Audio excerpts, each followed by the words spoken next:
Salut chers élèves, comment allez-vous? Est-ce que vous êtes prêts pour les examens mes champions? J'espère.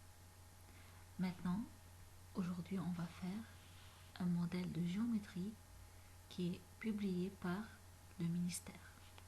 On commence.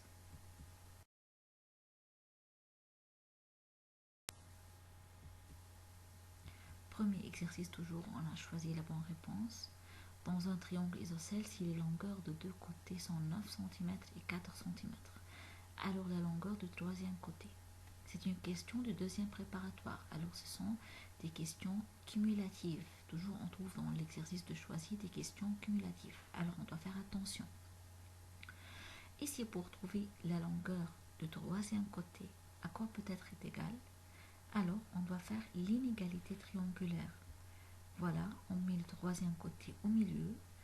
Et le troisième côté est plus grand que la différence de deux autres côtés est plus petit que la somme de deux autres côtés. Alors on dit que le côté est supérieur à la différence de deux autres côtés, alors que le côté est inférieur à la somme de deux autres côtés.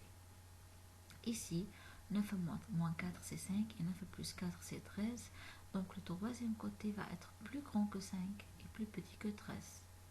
Parmi les choix, le seul nombre qui se trouve dans cet intervalle, plus grand que 5 et plus petit que 13, c'est le nombre 9. 2. Je veux le nombre d'axes de symétrie d'un rectangle.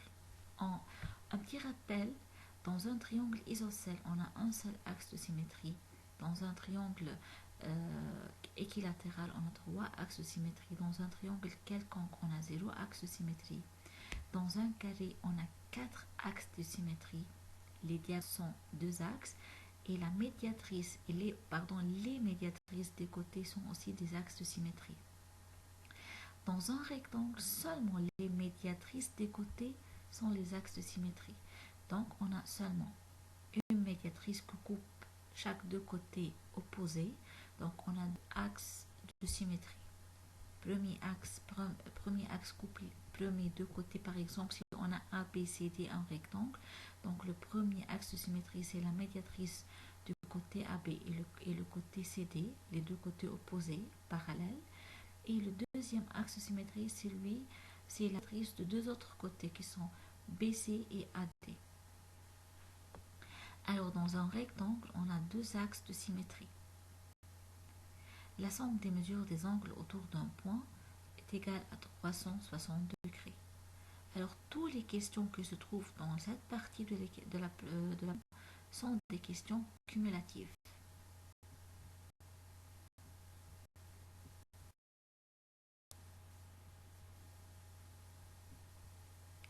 Maintenant, deuxième partie de la question. Premièrement, on a si cosinus θ égale sinus θ, où θ est un angle aigu, alors θ égale à combien? Cet angle qui est inconnu est égal à combien? Alors, on a cosinus d'un angle égale sinus d'un autre angle. Voilà, c'est-à-dire ce sont deux angles complémentaires. Alors, si cosinus d'un angle égale le sinus de l'autre angle, donc les deux angles sont complémentaires, c'est-à-dire angle plus angle égale à 90 degrés. Donc, θ, l'angle inconnu, égale 90, moins 60 degrés égale à 30 degrés.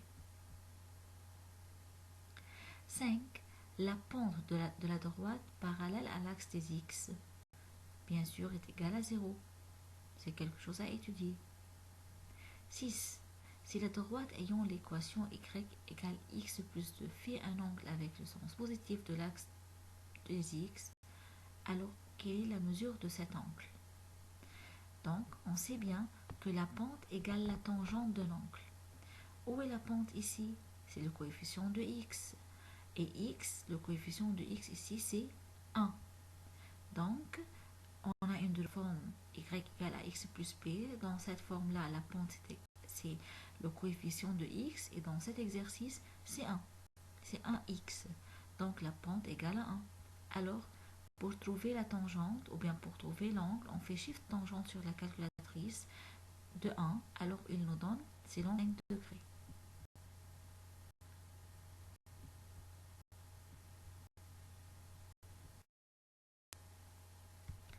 Exercice. Si 2 cosinus carré de 30 degrés moins 1 égale sinus θ, et θ c'est un angle aigu, on va trouver la mesure de l'angle θ. Alors, on commence. Bien sûr, on va utiliser ou bien on va écrire les étapes de calcul dans cet exercice. Premièrement, je veux écrire 2 cosinus de 30 degrés égale à racine 3 sur 2. Alors, c'est 2 fois racine 3 sur 2 à la puissance 2 moins 1. C'est égal à 1 sur 2. 2 fois racine 3 sur 2 à la puissance de moins 1 égale à 1 sur 2. Cette valeur égale à sinus θ. Donc, θ égale à combien? Shift sinus ou bien sinus puissance moins 1 de 1 sur 2 égale à 30 degrés. Donc θ, c'est l'angle 30.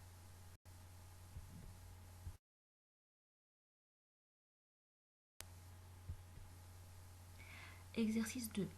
Trouve l'équation de la droite qui passe par le milieu du segment AB, où A est de 4 et B c'est 6, 0, et parallèle à la droite d'équation y égale 3x plus 5. Quand il me demande trouve l'équation de la droite, pour moi, premièrement, j'écris la forme de la droite à trouver. C'est y égale ax plus b. On trouve toujours la droite demandée sous cette forme, la forme internationale d'une droite. Y égale ax plus b. Je dois trouver la pente qui est A et je dois trouver la partie coupée qui est B, la partie qui coupe l'axe des Y.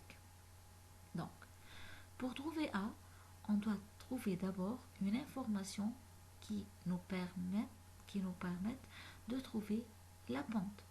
De droite parallèle, de droite perpendiculaire, de point qui appartient à notre droite et non pas à une autre droite. Alors, deux points sur notre droite à chercher, un angle qui est fait par notre droite avec le sens positif de l'axe X. Alors, on a plusieurs informations qui nous facilitent de trouver la pente. Dans cet exercice, il me dit que notre droite à trouver, qui est y égale ax plus b, est parallèle à la droite d'équation y égale 3x plus 5. Alors notre droite, ou bien la droite à trouver, est parallèle à la droite y égale 3x plus 5. Faites attention mes chers, y égale 3x plus 5, ce n'est pas la droite que je dois trouver, c'est la droite donnée par l'exercice. C'est d'après cette droite, ou bien d'après cette équation, on doit trouver la pente de notre droite, la droite qu'on doit trouver d'après l'exercice. Donc, il a donné une droite ayant la forme de y égale ax plus b, la même forme que notre droite. Dans cette forme-là, la pente c'est le coefficient de x, donc la pente c'est droite.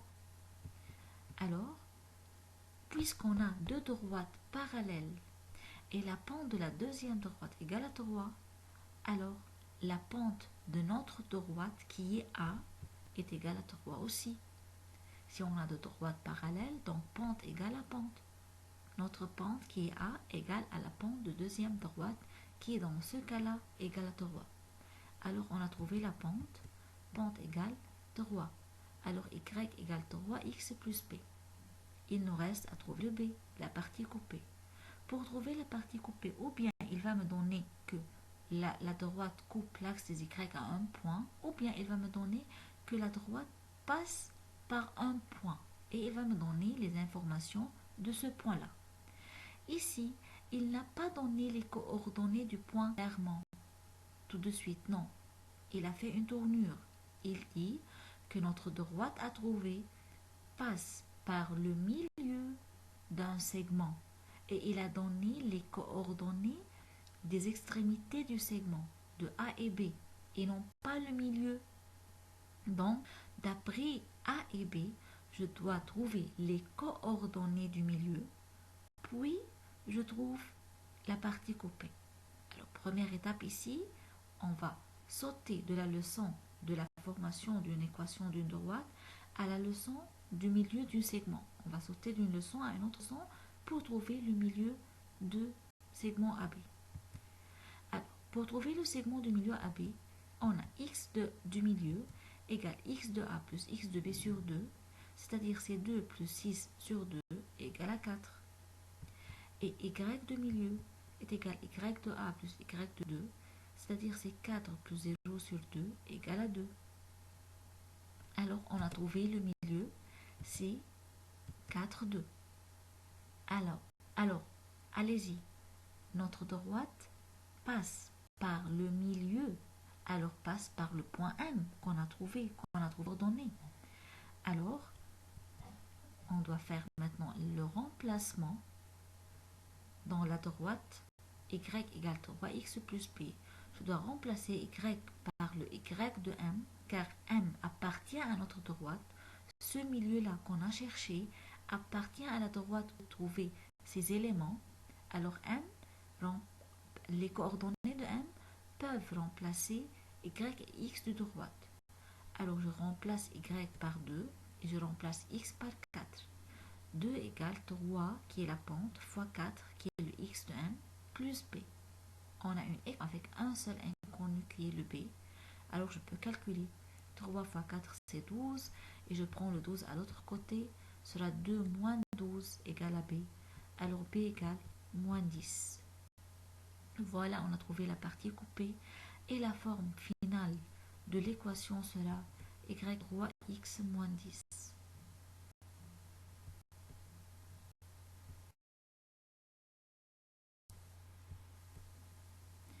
Exercice 3. Si A, ou bien il a dit sans utiliser la calculatrice, on doit démontrer que sinus 30 degrés plus cosinus 60 degrés moins tangente 45 degrés égale à cosinus 90.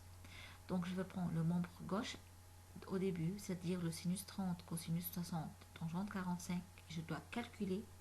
Puis je veux prendre le membre droit qui est le cosinus 90. Membre gauche, sinus 30 c'est 1 demi.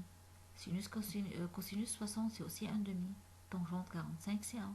Alors 1 demi plus 1 demi moins 1 égale à 0. C'est le membre gauche. Le membre droit, cosinus 90. D'après la calculatrice, cosinus 90 égale 0. Alors voilà, membre gauche égale membre droit. Exercice 3b, il nous dit si la droite AB, où A c'est n-7 et 4, et B c'est moins 4, 7, est parallèle à l'axe des Y. Oh là là, on a une droite parallèle à l'axe des Y. Donc, la pente c'est indéfinie.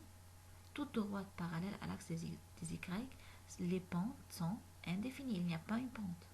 Et la forme de l'équation va être x égale à quelque chose. C'est une droite qui est parallèle à l'axe des Y. Alors logiquement, la droite ne passe pas par Y. Donc il n'y a pas Y dans l'équation. Pourquoi on doit avoir Y si l'équation ou bien la droite est parallèle à l'Y? À l'axe des Y ne coupe pas Y. Donc notre droite AB est une droite qui est parallèle à l'axe des Y. Alors son équation, ne contient pas la lettre Y, c'est x égale. Alors, l'x de A va être égal à x de B, car les deux points appartiennent à une même droite qui est AB, et qui cette droite est parallèle à l'axe des Y. Alors le Y peut se changer dans A et B, mais le x, bien sûr, va être la même valeur. La valeur de x de A va être égale à la valeur de x de B, car A et B appartiennent à une droite parallèle à l'axe des Y. Donc, on a x égale quelque chose et les deux x vont être égaux. Voilà, on commence d'ici. n-7 égale à moins 4. Je prends le moins 7 à l'autre côté par le plus, sera n à 3. Voilà, c'est la réponse.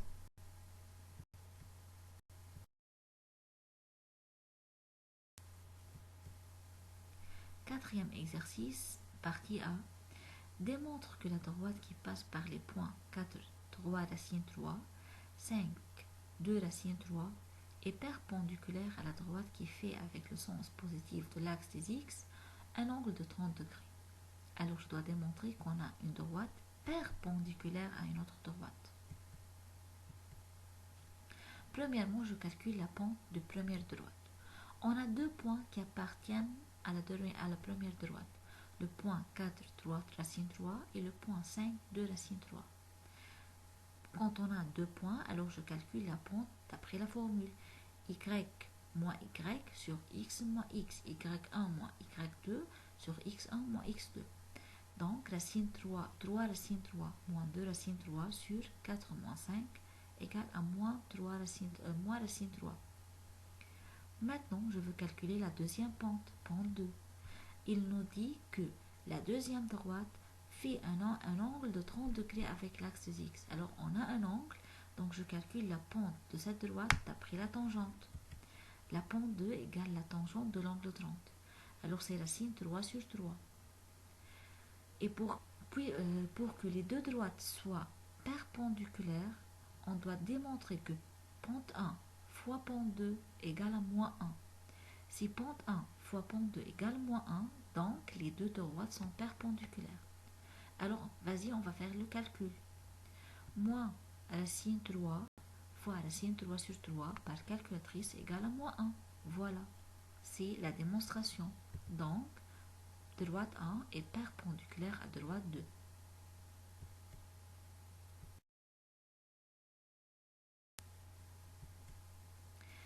B. ABCD est un carré, dont A est 3, 5 et C c'est moins 2, 4. On va calculer l'aire de ce carré. On sait bien que l'aire du carré, ou bien ses côtés à la puissance 2, ou bien ses diagonales à la puissance 2 sur 2.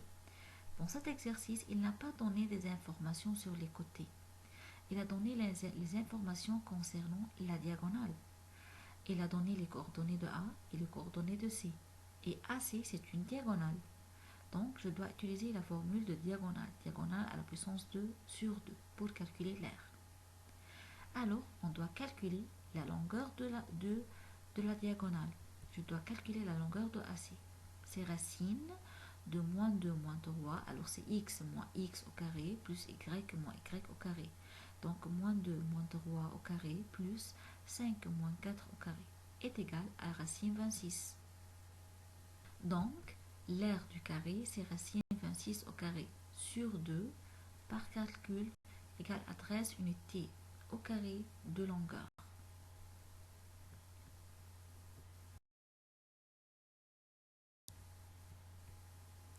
Cinquième exercice, partie A.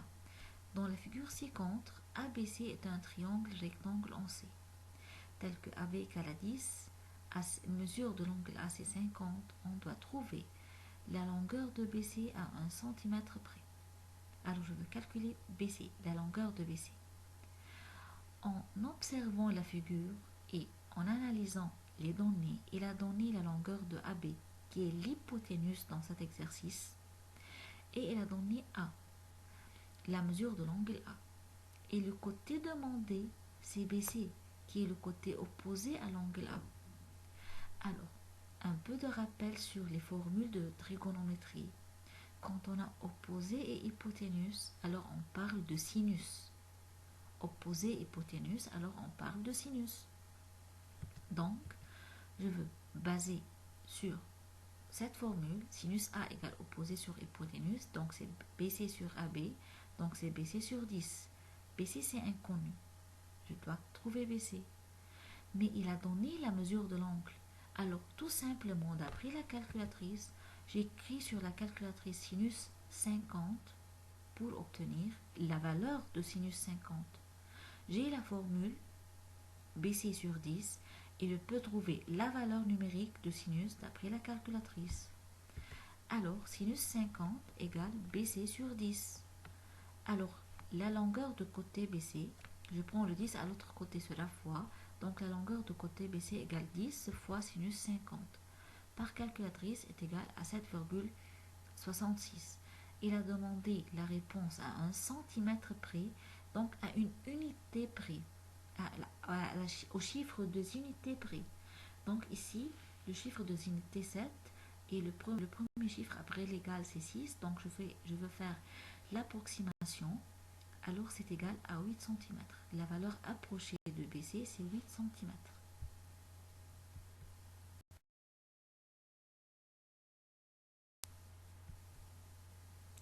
Le dernier exercice, il nous dit trouve la pente et la longueur de la partie qui coupe l'axe des y de l'équation 4x plus 5y moins 10 égale à 0.